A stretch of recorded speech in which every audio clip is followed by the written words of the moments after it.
চাঁদাবাজি তো দূরের কথা, ফখরুদ্দিনের আমলে চার দোকানে যে দুইজন বসে থেকে চা খাইতে পারে নাই।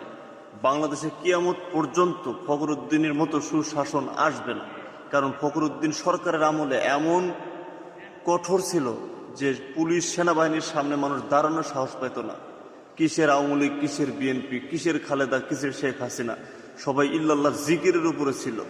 দুই নেত্রীকে একসাথে জেলে ঢুকাইছিল। এরকম শাসন ব্যবস্থা চালু করতে হবে বাংলাদেশে।